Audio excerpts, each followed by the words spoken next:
In August 2025, Andy Summers officially took his former bandmate to court over the song "Every Breath You Take," the hit that defined an entire decade. More than 40 years after that cold, haunting guitar riff first echoed, he declared that he had never been properly credited for the role that shaped the very soul of the song.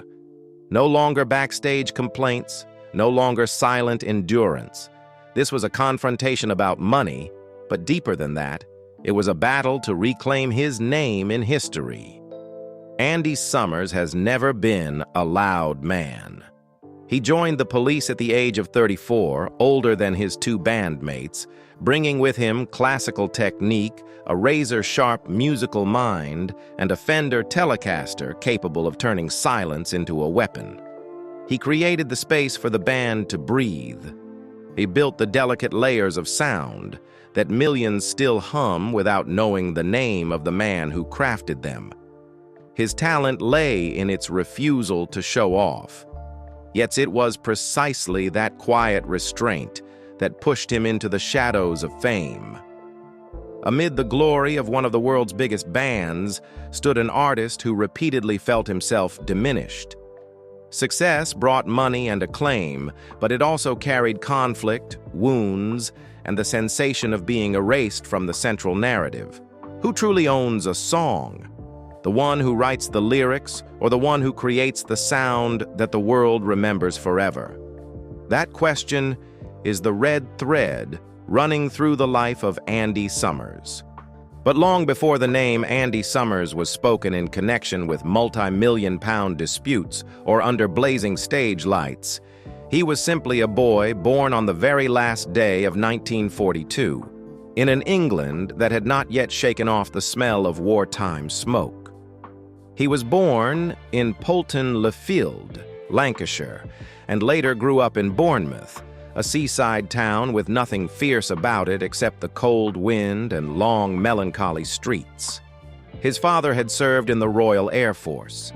He was the kind of man who brought home order and silence. The memories of war were never spoken aloud, yet they were present in the way he stood, the way he looked, the way he did not speak. His mother had worked in a bomb manufacturing factory during the Second World War, part of a generation of strong, resilient women accustomed to enduring more than complaining. And Andy grew up within that quiet atmosphere, learning to observe rather than to express. At school, he studied just enough not to draw attention. What truly captivated him was not friends or games, but sound. At first, it was the piano, an instrument considered proper in many British households of the time. But to him, the piano felt too neat, too orderly. The black and white keys did not give him a sense of freedom. Everything changed when he was about 13. An old Spanish guitar, its strings imperfect and its wooden body scratched, fell into his hands almost by accident. No one in the family was a professional musician to guide him. A lodger showed him how to tune it and a few basic chords, and the rest was hours of self-teaching. He practiced until his fingertips bled. He sat for hours in a small room, repeating a sequence of chords until they flowed as naturally as breathing. In Bournemouth in the 1950s, musical life was not as vibrant as in London, but small clubs were beginning to welcome the wave of rock and roll from America. The music of Chuck Berry, Elvis Presley, and blues artists drifted from radios, seeping into damp living rooms. For Andy, it was a doorway out of monotony. He began playing in school bands and soon performed at local clubs at just 16. It was during those years that a defining trait emerged, an obsession with detail. He did not merely want to play the correct chord. He wanted to know why a chord sounded sad, why a certain interval created tension. While many of his peers dreamed of becoming stars, Andy dissected sound like an engineer. The coolness in his later guitar style, the restraint, the precision, was rooted in that quiet childhood. Bournemouth was too small for his growing ambitions. As he reached the end of his teenage years, he understood that if he stayed, He would remain a local musician. London, with all its chaos and opportunity, began to appear like a calling, and the decision to leave that seaside town was not only his first professional step, but the first time Andy Summers truly chose his own path. London welcomed him with thick cigarette smoke, narrow staircases leading down into basements, and the pounding pulse of R&B spreading through the clubs of Soho. It was the early 1960s when the city felt like an exposed electrical current. Anyone who touched it was jolted by the energy of American rock and blues. Andy Summers stepped into that space not as a dreamer, but as someone already prepared. He joined Zoot Money's Big Roll Band, an R&B group with a steady following in the club scene. There, he learned how to stand before a noisy crowd and still maintain a cold focus.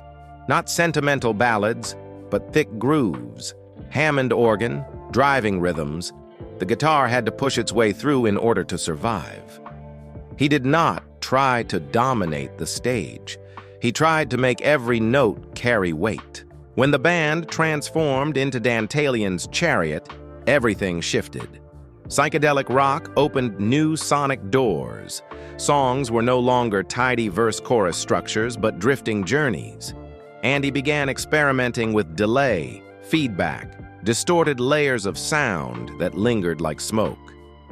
He did not see effects as decoration. He saw them as tools to bend reality. While many guitarists of his era chased speed and screaming volume, he dug deeper into the space between notes.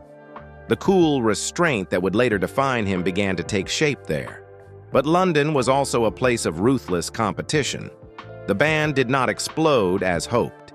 The psychedelic wave rose high and fell quickly.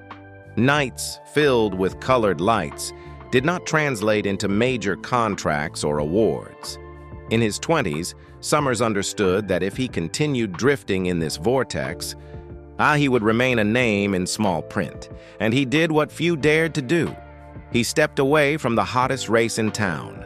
He went to the United States and enrolled at California State University, Northridge. That decision was almost like cutting himself off from the pulsating map of rock and roll. In classrooms lit by fluorescent lights, he confronted Bach, Villa-Lobos, counterpoint structures, and complex harmonies. There were no cheers, only black notes printed on paper and the discipline of classical practice. He dissected every interval, every modulation, learning to think about music the way an architect thinks about space. That knowledge did not bring immediate fame, but it restructured his entire mindset. From this point on, the guitar was no longer merely a performance tool. It was a means of construction. In the early 1970s, he returned to England. The music market had changed. Glam rock and hard rock were on the rise. He toured, joined projects that came and went, including the Animals in its post-peak years. It was no longer the band of its chart-topping hits, but a group of musicians trying to keep the flame alive amid shifting tastes. Summers stepped in, worked seriously, and left when necessary. No drama, no declarations. He existed in the studio as a solution. When a recording lacked depth, they called him. When a guitar part needed to be rearranged, he sat down, adjusted each note, each silence. His name was not printed in large letters on album covers, not attached to awards or titles. But within professional circles, there was a quiet acknowledgement. If Andy Summers was present, the song would change. Not in a loud way, but in a way that made it stand more firmly on its feet. After many years of existing as an anonymous sound fixer, he walked into a small rehearsal room in London and saw two young men nearly 10 years his junior, an ambitious bass player-singer and a fiery drummer who played as if he were about to smash his kit apart. In August 1977, Andy Summers joined the Police.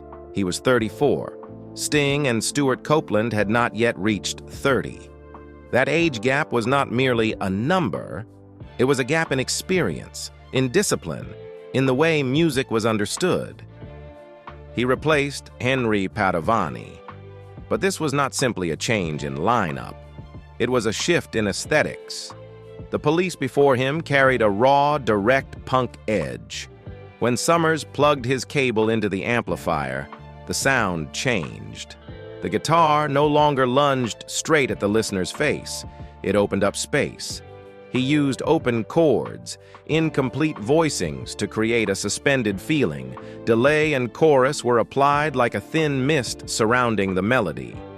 He did not compete with Sting's voice or Copeland's drums. He built the frame in which they could exist.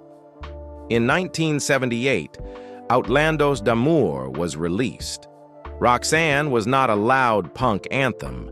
It had space, resonance, a reggae pulse handled with restraint. In Can't Stand Losing You, Summers' guitar did not need to display technical prowess. He chose to cut into the rhythm with concise, precise strokes. The album did not immediately turn them into a global phenomenon, but it opened doors. Radio stations began to take notice. Tours expanded. The tension among three distinct personalities also began to form alongside the growing success. Regatta de Blanc, 1979, and Zenyatta Mondatta, 1980, pushed the band to a new level. Message in a Bottle, with its arpeggiated riff shining like steel. Walking on the Moon, with space so vast that listeners could feel the silence between drum beats. Here, Summers' role was no longer mere accompaniment. He became the architect of atmosphere. Copeland played drums as if racing against himself. Sting wrote and controlled song structures with the mindset of someone determined to stand at the center. Summers stood between them, adjusting the temperature. Without him, the sound would have been too sharp or too dense. With him, it was balanced. Awards began to arrive. Regatta de Blanc won the Grammy for Best Rock Instrumental Performance. Zenyatta Mondatta continued to receive nominations and victories in rock categories. An international success brought enormous revenue and ever larger stages. But alongside it came a subtle shift in creative power. Sting was increasingly seen as the principal writer. The media often mentioned his name first. In the recording sessions, the atmosphere at times grew heavy. Debates over structure, over how parts should be played, were no longer simply technical exchanges. By 1982, when Synchronicity was being made, a song appeared with a structure that seemed deceptively simple. Every Breath You Take opened with a cold, repeating guitar riff, so precise it was almost obsessive. It was not a complex chord progression. It was an idea placed in the right spot, at the right tempo, with the right tone. That riff became the part millions recognized from the very first note. The song won the Grammy for Song of the Year in 1984, topped charts for weeks, and became one of the most played songs in radio history. But on the songwriting credits, there was only one name. Summers received performance credit, not authorship. On the surface, that was how the industry functioned. The writer of the lyrics and primary melody was credited. Beneath the surface, it was a crack. And on one side was the legal question: where does the boundary lie between composition and arrangement? On the other was the question of legacy. When history retells the story of a song, whose name will it speak? In the years that followed, the success of Every Breath You Take became both blessing and burden. Summers' riff echoed through countless broadcasts, films, remixes, even sampled in other hit songs. Each time that sound appeared, it reiterated the truth that he had shaped the part the public remembered most. And at the same time, it reminded him that his name did not stand at the center of the official narrative. Two lines of conflict, art and legacy, ran in parallel from then on, quiet, yet never disappearing. In 1983, Synchronicity was recorded in a villa perched on a hill in Montserrat. overlooking a sea so brilliantly blue it looked like a postcard.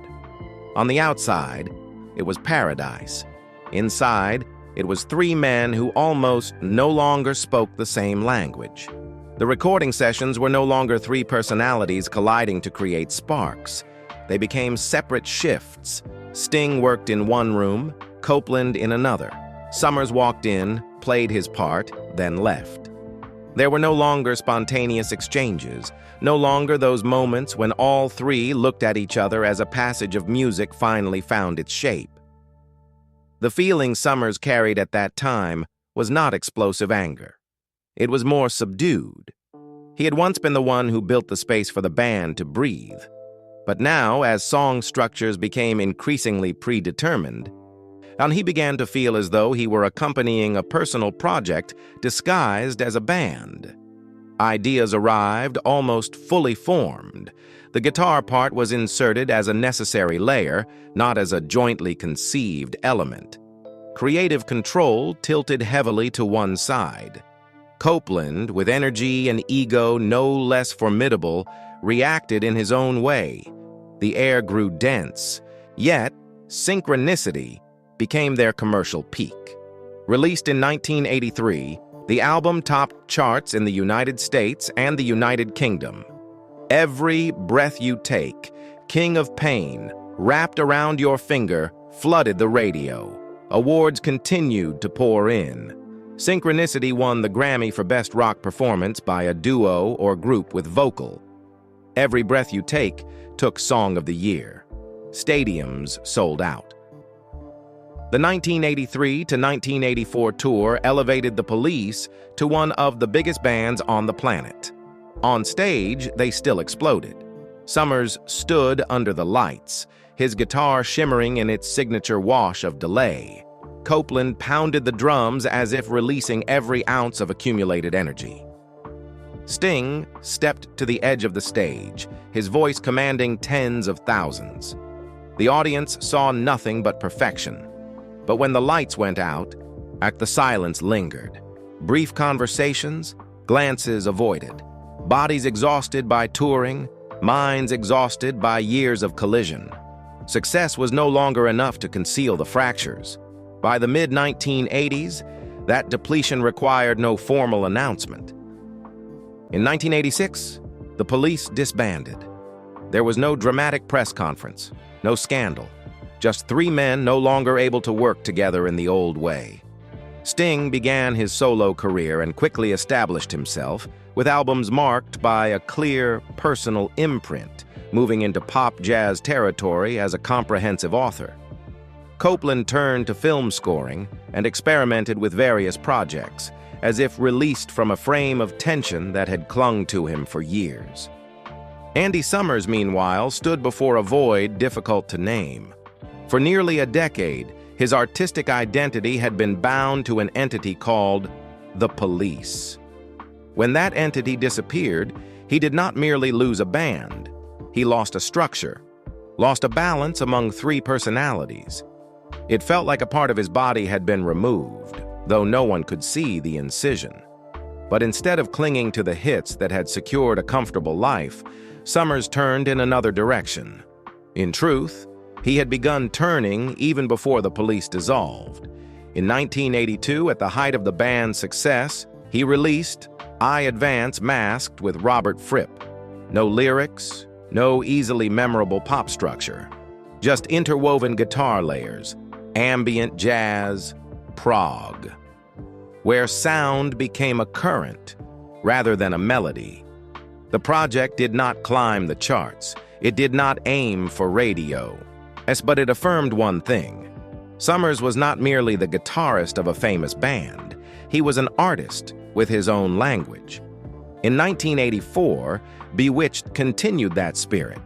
While many expected him to capitalize on the Police's successful formula, he chose more complex, less compromising structures. After 1986, the solo path opened with XYZ, 1987, World Gone Strange, 1991, The Last Dance of Mr. X, 1997, and a series of projects extending into the 2010s. His music no longer chased commercial peaks. It became cinematic, abstract, at times so cool as to be difficult to approach. He refused to live by repeating the riffs that had made his name. He did not turn himself into a copy of his former self. He did not step onto the stage merely to reenact the past. Instead, he dug deeper into experimentation, expanded into photography, wrote books, and recounted his journey through both sound and image. For Summers, creation was not about holding on to what had once succeeded. It was about stepping forward, even when that step led into a darkness no one could be certain would welcome him. His refusal to repeat himself did not take place only in the recording studio. It traveled with him on tour, quietly resting in a small leather bag beside his strings and cables, a Leica. From the peak years with the Police, amid the cheers of tens of thousands, Summers carried a camera as if it were a second instinct. When the stage lights went down and the crowd slowly dispersed, he did not seek out loud parties. He observed endless hotel corridors, cold neon light reflecting on the exhausted face of a tour crew member. A moment when Copeland sat alone, the drums no longer a weapon, but a silent mass of metal. Sting, looking out of an airplane window between relentless flights. Those photographs were not meant to build a legend. They stripped it away. In 1983, Throb was released, capturing the heartbeat of a band living at a ferocious speed. 24 years later, I'll Be Watching You, Inside the Police. 1980 to 83 was published, like a diary written in light. Not perfectly staged moments, but the silences between songs, the glances that did not quite meet. Summers did not hunt for perfection. He searched for what was real: fatigue, solitude, tension that required no explanation. His photographs were exhibited in New York, Paris, Tokyo, Los Angeles. Cities that had once welcomed the Police as rock icons now saw them through the lens of an insider who refused to embellish. The camera became his way of telling what the guitar could not say. When sound demanded precision and structure, images allowed him to breathe. It was a form of creation without competition, without ego clashes, and only light, and the moment remained. In 2006, he wrote One Train Later. It was not an impulsive memoir or a demand for justice. His prose was calm, intelligent, tinged with self-irony. He wrote about the wandering years, about bands, about the internal fractures of a globally famous group, yet did not turn it into a courtroom. The book was praised for its quiet honesty. It revealed an Andy Summers capable of looking back at himself, not only at others. 6 years later, Can't Stand. Losing You, Surviving. The Police transformed those pages into moving images. The film did not dismantle the myth of the Police, but placed it under a different angle, the angle of someone standing slightly off-center.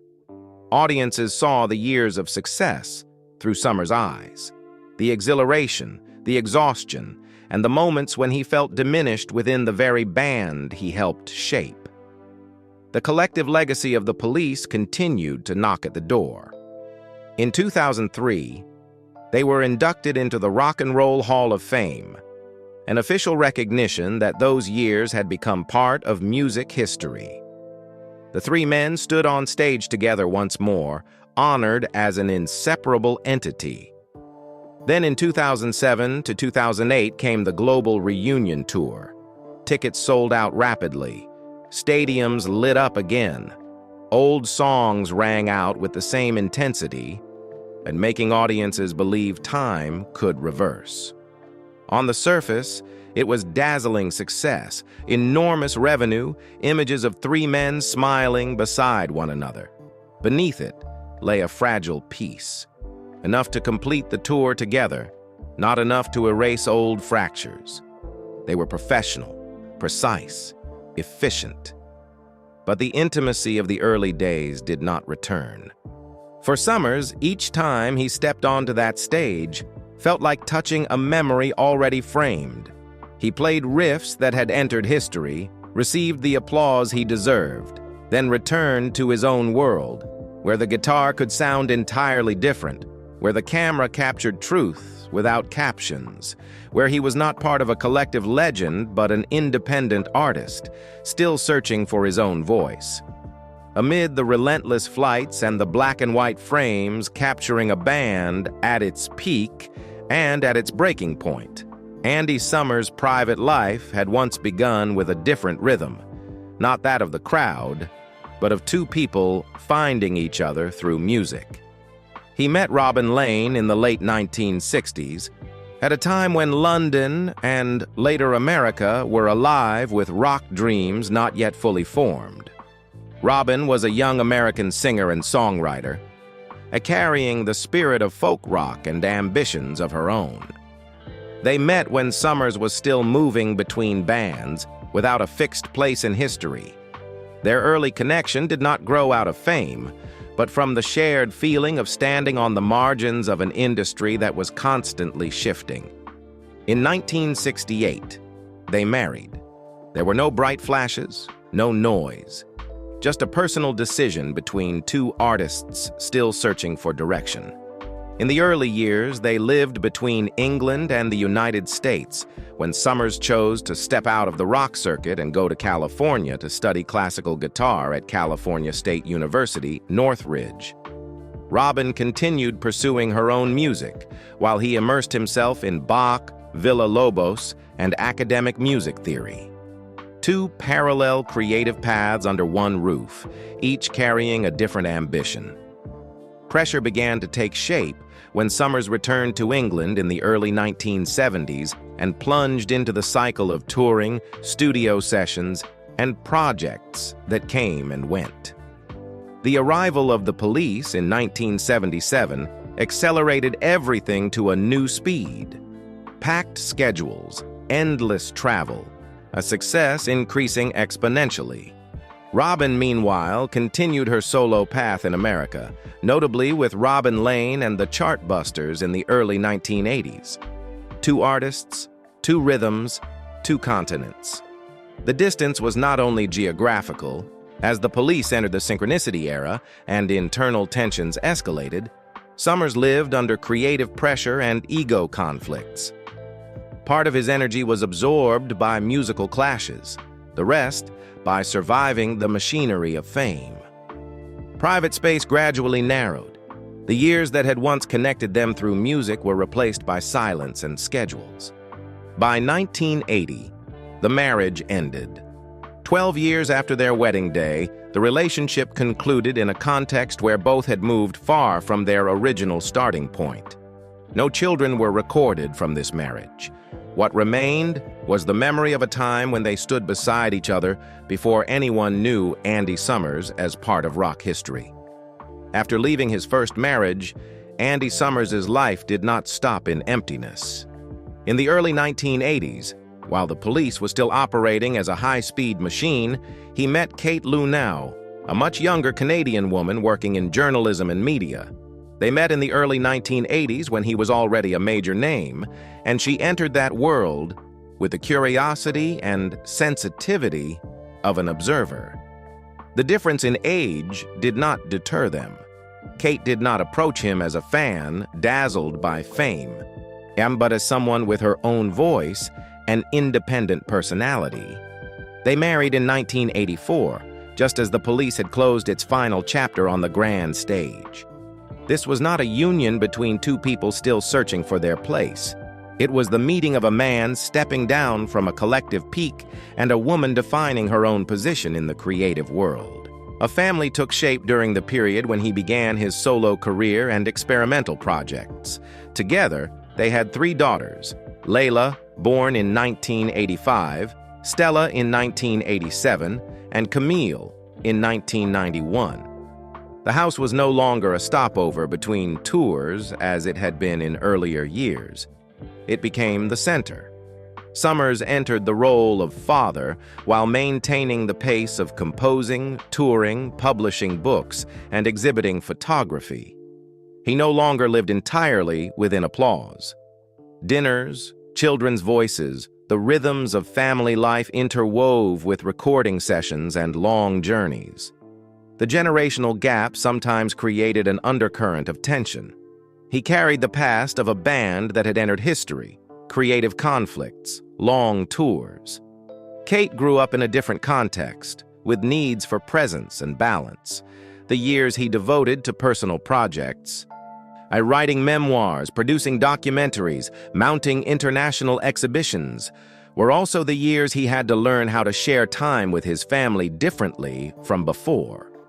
This marriage did not end like the first relationship. It endured for decades, accompanying him from the post-police era through reunions, world tours, and into his later years. There has been no official information about a divorce between them.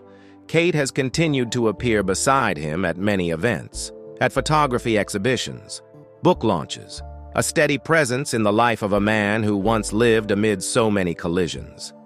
If Robin Lane was tied to the years when he was still searching for himself, then Kate Summers has walked beside him in the period when he already knew who he was, and accepted that stage lights are only one part of life, not the whole of it. In recent years, while many artists of his generation have chosen to rest within the safe zone of old hits, Andy Summers has opened an entirely different format for himself. In 2024, he introduced The Cracked Lens, a performance where guitar, images, and memory merge. It was not a concert in the traditional sense. He stood at the center of the stage with his guitar, behind him photographs he had taken over decades, and between the layers of sound were stories told in the calm voice of a man who had passed through too many peaks and collapses. Not a Missing String became the soul of that program. Minimalist music, notes stretched out like a thread connecting past and present. That same year, the exhibition A Series of Glances was shown in Tokyo and then Kyoto. There was no display of a rock legend, only moments framed, fleeting gazes, stained walls, a body standing slightly off-center in the light. Japan received him as an independent visual artist, not merely the guitarist of the Police. He did not seek perfection. He sought honesty in fragmented glances. In 2025, the EP Vertiginous Canyons was released, ambient, wordless, without familiar pop structures. The sound stretched out like deep geological layers, linked to a new photography book.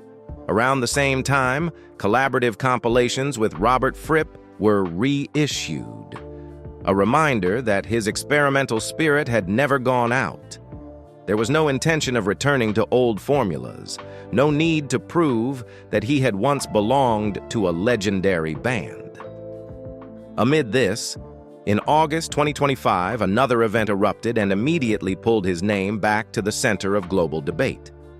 Andy Summers and Stuart Copeland filed a lawsuit against Sting at the High Court in London, revolving around rights and the recognition of contributions to Every Breath You Take, a song that had topped the Billboard chart for 8 consecutive weeks in 1983. I won the Grammy for Song of the Year, and become one of the most broadcast tracks in radio history was now a legal flashpoint. The dispute was not about who sang or who played. It lay at the boundary between songwriting and arrangement, between the person who wrote the melody and lyrics, and the one who created the riff that defined the entire emotional landscape of the song. In the streaming era, money no longer comes from selling physical records. It flows over time, through every stream, every licensing deal, every sample reused. That stream of revenue accumulates into enormous assets. In 2022, Sting sold his entire songwriting catalog to Universal in a deal the press estimated at around $300 million. The value of that transaction was based on the credits on paper. Whose name stood in the songwriter field determined the number. When those contracts were signed, the question of who truly contributed to creating a song suddenly became more sensitive than ever. By 2026, court reports described the dispute as centering on the interpretation of contracts and the concept of an arranger's fee in the streaming context, involving a figure of approximately £1.5 million, along with significant acknowledged underpayments. It was not only about money. It was about who would be written into history alongside a song that had moved beyond being a hit to becoming a cultural symbol. In this story, Andy Summers was no longer the man standing slightly off-center on stage. He stepped into a public dialogue about legacy, about how a guitar riff can define an entire song, yet not necessarily be defined as composition. Between the ambient textures of vertiginous canyons and the still photographs in Kyoto, his name echoed once again in a courtroom, where music history was dissected through legal language and numbers. Amid legal headlines and figures cited in courtrooms, Andy Summers' legacy does not fit neatly into a contractual clause. It resides in the way he changed the language of rock guitar without needing to stand at the center. When the Police were inducted into the Rock and Roll Hall of Fame in 2003, the world officially acknowledged the trio's influence on late 1970s and early 1980s music. Albums such as Outlandos d'Amour, Regatta de Blanc, Zenyatta Mondata, and Synchronicity not only sold millions of copies and won multiple Grammy Awards, but also shaped a style in which space was as important as sound.